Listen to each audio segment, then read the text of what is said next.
Izina ryanje ni Julie Kael, benshi muranzi mwamenye kuva mu mwaka wa 2013. Nakoze byinshi, namenyanye na benshi, muri abo benshi twaramenyanye, twarayazi, twaravuganye bitandukanye. Kuri uno munsi ndagushikiriza ikiganiro kikumenyesha abo twagiye turamenyana, uko nyene twamenyanye n'urugendo rwabo. Kurikirana ikiganiro urugendo, ikiganiro tuvugana n'abantu bamenyekanye.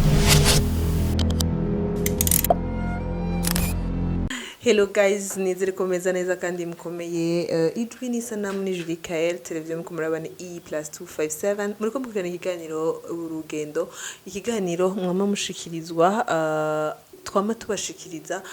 abantu batandukanye twagiye turamenyana nabo nkuko mubizi. Uno munsi mu kiganiro urugendo tuzakuba turi kumwe n'umwe mu bamenyesha makuru, umuririmbyi, umuvuga butumwa, afise ibintu byinshi akora, ariko je nawe twamenyanye nk'umumenyesha makuru yitwa Renine Manariyo. Bashe muramuze mu kiganiro tubigenze gute, cyahora gica kuri Radio Rema FM, ariko unye gica ku mbuga ngurukana bumenyi akoresha z'aba YouTube, z'aba Facebook, hehe na he ahatandukanye. Ariko kandi Renine Manariyo araza kutubwira byinshi ku byerekeye urugendo yagiye arakora mu buzima bwiwe. Mbega kubera iki kiganiro tubigenze gute kitakivuga ku radio, ibi n'ibindi muza kubyumva kuri E+257. Ntimwibagire gukora subscribe kugira ngo muze murakurikirana ibiganiro byacu. Kila kiganiro mukirabe gushika ku mpera, hama muje muri commentaire, like, byose mushireko kugira ngo tuze turashura kuza turiyubura dukora ibibanezera. Kazi cyane mu kiganiro urugendo rwa Renine Manariyo. Ni sawa Manariyo? Ego ni sawa cyane. Murakomeye? Turaho. Kaze muri E+257. Ndabashimiye cyane ko mwanyumviriye ko cyane. Ego. Ikibazo canje ca mbere, mbega Renine byagenze gutagera mumenyesha makuru? Kugira ngo mumenyesha makuru navyumviriye niga mu mwaka w'8 naho natangiye gutunga radio gatonya kiwanje, numviriza uko abamenyesha makuru bavuga, pana kumviriza umuziki. Ariko nakaguze 1800 ndavyibuka, nadandaje inkoko yanje, ko narakunda kumva uko abamenyesha makuru bavuga. Nari inspiré par umumenyesha makuru bita Pascal Butoya yakora muri televiziyo y'igihugu, kandi bandishimwe nawe twaranabonanye ko ndibuka n'umusagira mariage ni mu munsi bampaye ko rambo temporaire ku ishuri, kuko nagumye nkurikirana radio, baramfata ku ishuri mfise iyo radio, niko kunyirukana rero. Hama bigeze aho nukuvuga yuko mu rugendo rwanje rwose nagize gushuri narondanye no kwiga ibintu bijanye no kumenyesha makuru. Nukuvuga yuko rero no muri kaminuza nagemba ati munyereke ahantu bashobora kwiga ivyo kumenyesha makuru, kuko numva ngene ndabikunda. Narakunda dimwe kumva mu radio, naragenda no gutelefona ma radio numvise amanimero batanze, sinashobora gutora umurongo, byarangora cyane. Hanyuma rero Imana ishimwe nshitse kuri Université de Lac Tanganyika, bacarambwira ati ugomba kwiga journalisme, ariko nsubiye inyuma gatoyi narifise abakuzine babiri, harimo umwe rero na préféré yitwa Hélène, afise mama we muzungukazi no kwa mutoyi wa papa. Arambwira ati ugomba kwiga journalisme neza, wiga amakuru arimo histoire nyinshi akabamo n'indome nyinshi. Bacaro bandangira kwiga ibyo bita communication sociale, nibyo naciye niga ku Université de Lac Tanganyika. Hanyuma ndiga ndabiheza, ngira n'Imana ndonka n'amanota meza wanashaka n'igitabo, barampa amanota meza shika ku 15. Komsa rero mugabo nagiye gutangura mbere wanashaka, nagiye gusoma igitabo maze hafu umwaka ndiko ndakora muri Rema FM, niho nahereye nkora stage n'ubu niho nkiri. Wow. Yes. Turashaka kumenya igihe utangura kuja kuri micro. Hari mu mwaka wa kangahe? Byagenze gute umunsi wa mbere winjira muri studio? Umunsi wa mbere nja muri studio hari muri 2012, mu mpera z'umwaka, hari hafi ya bonane. Ni twinjiranye n'umudamu witwa Joseline ntakikoreraho ngaho onya, ni yangirisha ikintu bita co-presentation, ariko nakiriwe na Filemon Nkurunziza. Niwe yampa liberté akambwira nikorane, akaguma nkoca kuri telefone. Ariko umunsi wa mbere ninjira uwo Joseline Nziga Masabo niwambwiye ati urabeshe we ntirukuragira stage, ahubwo uvuye handi ku yindi radio. Numva ndavyishimiye cyane rero batangura kumpa liberté, no kuvuga ko je najaye muri studio n'aba journaliste inshuro zibiri, ikindi gihe naciye ntangura kuza nditwara. Hama nta kujugumira ko arimo ko nafise theory zikwiye kuva ku ishuri, kuva ivyo abandi bambwiye, ko twaragira ama pratique similaire muri ku ishuri. hari umwigisha twigisha cyane yitwa Atanaze Ntiyanogeye yakora muri televiziyo y'igihugu nawe nyine akaba no mu professeur muri university yarabaze kwitaba Imana ariko yaragerageza akadushira muri mood tukumva nyine ukumva kuri muri studio comme surumva ntabwo bwabamwe bavyo kujugumira cyane kugira anti just nigeze ntinya studio ego uyo ni Renine Manariyo uko niko yatanguye umwuga w'umenyesha makuru tutaraja kure. Renine Manariyo muri urwo rugendo rwiwe yarabonetse mu ndirimbo zitandukanye nk'umuririmbyi. Ibyo kuririmba navyo byaje gute? Mu mwaka wa 2015 aho batuririye iradio twaragiye muri chômage ishika ku mezi 10. Mwiyo chômage rero kenshi nakunda kuba ndi kumwe na Masterland no kuvuga ko kenshi uwo mwanya twaba turi kumwe twarabonana n'abaririmbyi nka bita Bashinobi komisaro nkaraba uburyo baririmba nagiye gutahura yuko abaririmbyi baruha cyane iyo bari muri studio maze kumva ko baruha cyane nace ntangura ndiyamiza buke hariho uwundi muhungu araho yaririmba nyene yabana na Masterland yava Ingozi umutipe rero niwe yahavuye arambwira ati tuje muri studio Masterland arambwira ati genda ibakorera sawa turinjira rero komsa ndumva nyene ko biruhisha cyane ni naho nagiye gutangurira kwiyumvira kugira promotion cyane y'abaririmbyi kuko burya abantu benshi ba promotinga umuziki hari gihe usanga babona umuntu bakamufata nabi ntibamenye yuko baruha cyane aho rero umaze kumenya uruhe bagira nibwo nagiye kumva yuko umuririmbyi burya mu bisanzwe arakwiye guhabwa ikibanza kinini mugabo rero no kuvuga ngo kugira ndinde ndirimba byose nabitangwe niyamiza kugira ngo nteste numve kuri bwa buruhe bahora bambwira niho nagiye no kumenyera ko hariho sokere ko abaririmbyi bakomeye bamwe baraza nyine bakaja kuririmba ugasanga vy'ukuri indirimbo kugira izorindi sohoka baba bararushe baririmba duce banywa amazi menshi bapavye no kwinjira muri studio sinokurirwa navugira ngaho ariho benshi bahakoreye ndiko ndaraba mugabo rero urumva ko buke nagiye gusanga nabikunze ko nahereye muri secular mugabo uno munsi nararimbiye n'igihugu nivyo ariko uno munsi ndiko ndarimba cyane kubijyaye n'indirimbo z'Imana yego murumva yuko yarakoze umenyesha makuru yarakoze mu muziki ariko kandi Renine Manariyo ko Jesse nanzi ko aramuvuga butumwa ariko muri kino gihe aravuga ubutumwa sinzi byaje gute nabi canke ni kuzana umugore nze byatumye ucuba n'umuvuga butumwa kuvuga ubutumwa navyo nagiyeyo muri 2015 navyo niho nakijijwe ndavuga nakijijwe sino jingiye mu bintu bijanye n'ivyijambo ry'Imana nagiyeyo kugira ngo ubwa mbere ngire découverte navutse no mu katolika ko na papa wanje ari umufurera wanashaka yego ariko ro yari yarabivuyemwo hama après no kuvuga nabaye umukorezi kuniga muri primaire kuva mu gatatu gushika mu mwaka w'9 hama nagiye kubivamwo ncangenda mu bayisilamu okay yes namaze imyaka 5 gose je naturazana huruju naragenda ibintu vya gucyonye hanyuma no kuvuga yuko Jesse navuye mu bayisilamu ndabanse oya ahubwo gusa kuvayo hariho ukuntu muri kaminuza batrisha mugoje natinya gutrisha kuva kera mugabo rero kubera ko nari mu bantu bigisha abandi banyeshure muri university baca bashaka ngo ukere hafi yanje kugira nze kubereka mugo nkabona abana babakizwa ntibababaza nce ndabaza ati none mwebwe muyarangije gute baduye kugira nawe rero bigende neze ngukizwe hanyuma ntibazosura kukubaza tuzoca tugira promotion tuvuge yuko wakijijwe atavye gusura kukubaza ko baranje nacyo bakangora komsa rero nce ndatangura ndagenda muri bomberje pole nza ndagenda baramenya roko nkijijwe ishure rahava rahera mugo nca nsanga nagiriyemwo naciye ngumamo yego hanyuma maze kugumamo numvise nyene mbo sinzi numvise biryoshe hama kuvuga ubutumwa navyo nuko narasengeye ahantu hatandukanye nkumviriza abantu ngene basenga mugo nagiye gusanga burya akenshi n'abakizwa barafite ukuntu badahuza ego irevera harimo atanu inzoga harabazinwa binyegeje bazi ko ijambo ubusambanyi arico cyaha cyonyene ibindi byose umengo bararikuwe but narabafashwe cyane gose ni cyantumye numva novuga ubutumwa ku kibazo kijanye n'ishari hamwe n'inzigo mu bakizwa harimo abantu bafite ishari cyane na harimo abantu bafite inzigo nyinshi benshi cyane no kuvuga roko bene ico hariho hampande yaho n'abandi bantu bakora ibintu za gusanga ari kunebwesha abakizwa benshi burya abakizwa benshi usanga batari kuhaje ugasanga umengo dimwe akazi bafise no kwizera gusa mugo bakibagira ikijanye no gukora komisaro nagiye kuba inspiré par iyo jambo ryo gukora hama umuntu akizera wagafatanya ivyo bintu bibiri rero benshi nasanze umengo ntibari inspiré ku ivyo bintu hama n'utundi tunyanga twinshi nagiye ndabona nitwo nagiye mu umengo novuga ko nta pete nari mfise je mu bakizwa ayo makpete je nayo mfisemwo ndasenga gusa mugabo nkongera nkiga kuko hariho kuva 2015 nyene ngiye mboye muri bombe je nacengenda muri Rema Church niho nanabatirijwe niho nigira kuko kuva lundi gushika vendredi na gushika samedi mu gatondo twaba dufise inyigisho tukigana naho wasanga mbere niho nakuriye na inspiration yo kuba notahura ijambo ry'Imana kubera ko urumva twariga mu gatondo kuva 6 gushika saa moya turiko tutumbo twari kumva gutumwa mugabo tukabaza nibibazo cyudatahuka kibazo kuko urazi ko abandi mu misa barumviriza hama bigaherera ngaho yego komisaro niko nagiye kwinjira niko nagiye kumva noshobora gutahura ijambo ry'Imana ico ntatahuye nkabaza uwo mukozi w'Imana kansigurira nkabaza nabandi bagaheza bakansigurira yes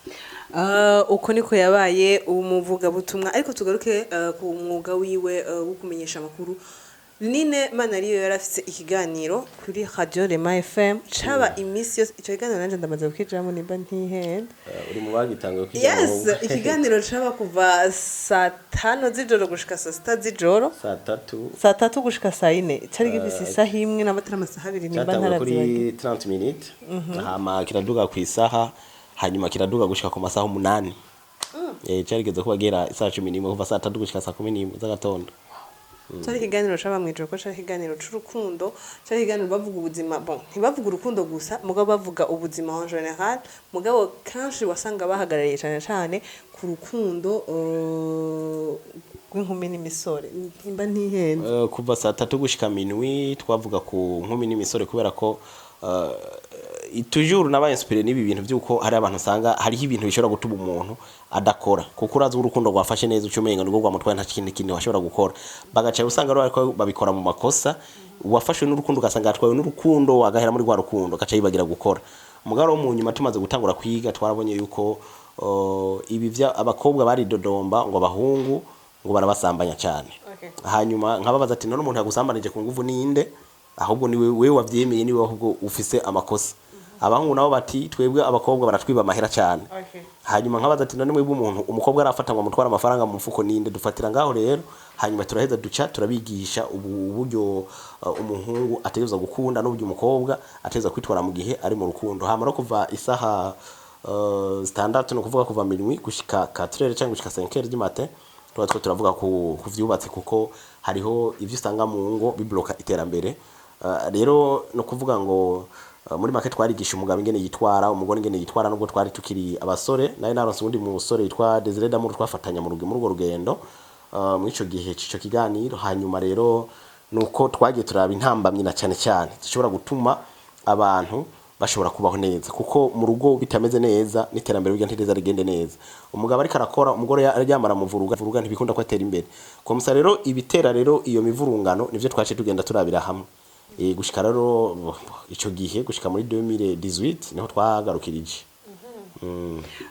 ndazi yuko abantu benshi barakurikirana ikiganiro cawe barakunda gucumviriza biciye ku radio ko urazi ko mu Burundi insamirizi zikurikiranwa cane gusumba n'amateleviziyo gusumbana n'ibi by'ama TV online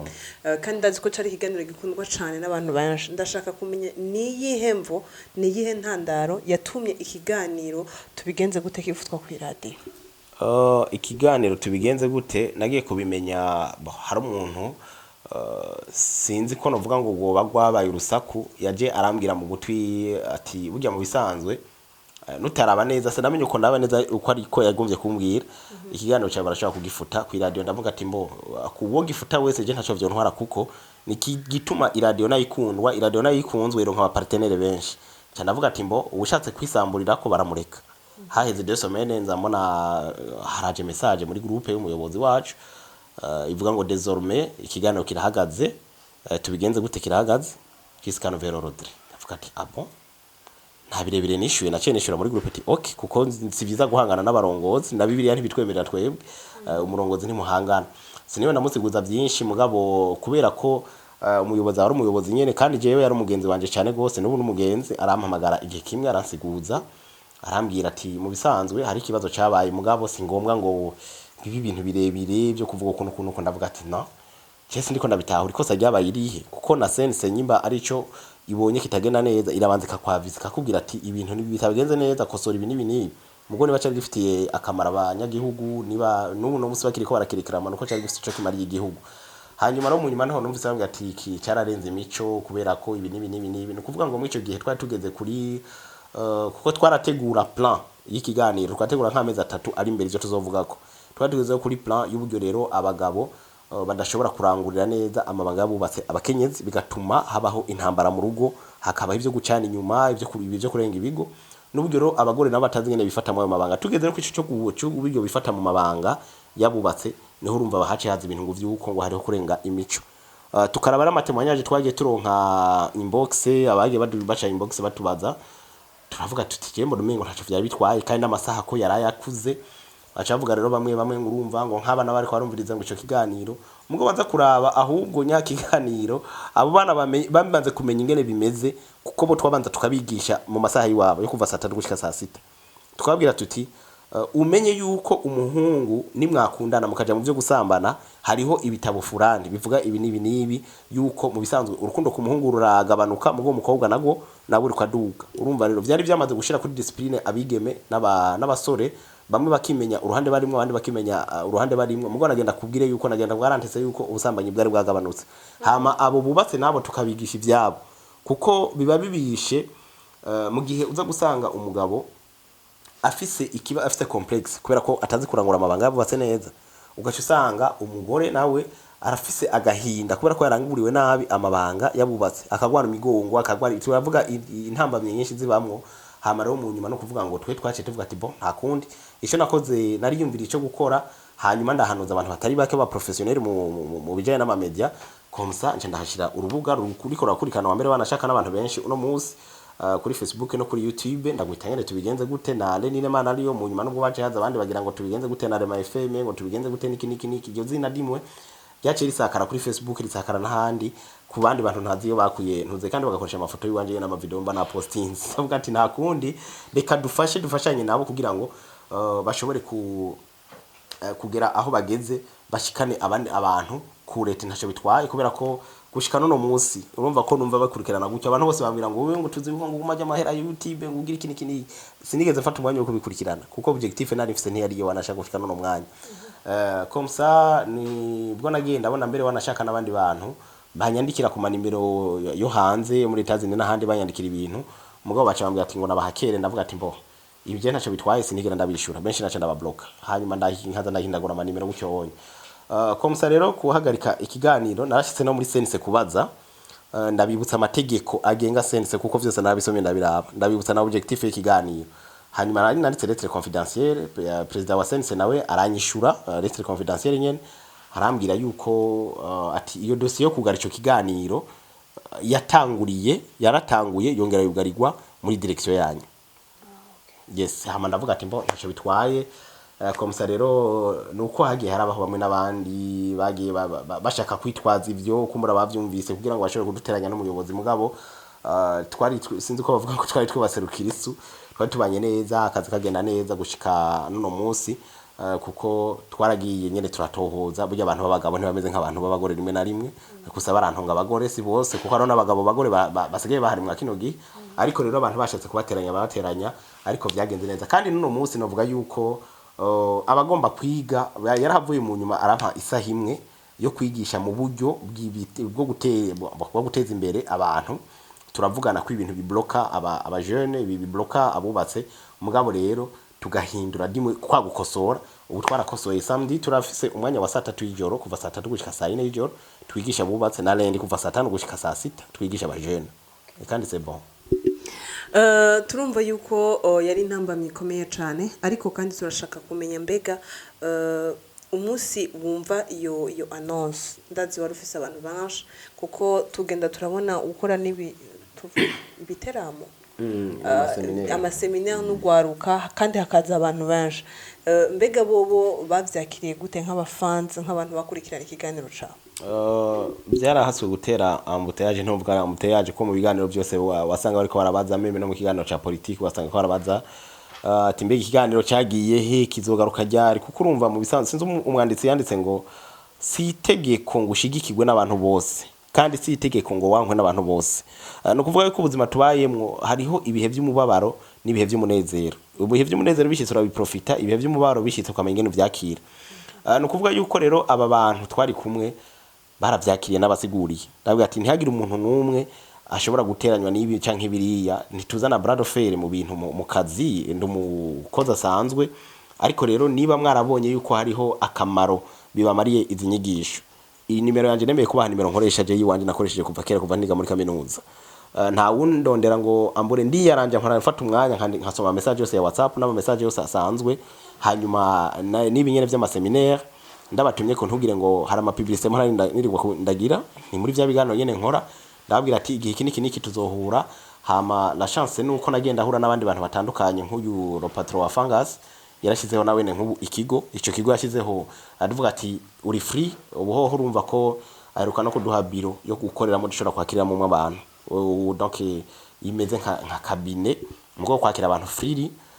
tukazobashiraho rero n'imisi yo kuza turabakira ko turi kumwe na Desire ndabona gushika no musi turacariko turakorana hama rero iyo projet irahari mugabo rero no kuvuga ngo nta kinini nya capfuye kuko abantu baba bahari hageze ko tugenda turabakomunika aba directeur b'amaradiyo atandukanye n'abagenzi aba journaliste benshi n'abagenzi nababwiye ati muramfasha ukomunika abantu ko tuzokwigira hamwe ibi nibi barazi ko ingene bahora babikora hanyuma tugaheza tukabonana no kuvuga ngo nta kintu kinini navuga cyo bacarapfuye yego turashaka kumenya rero Renine Manariyo muri kano kanya tuvugana biraboneka ko atari umusore cyane ko mubibona mu rugendo yagize yararonse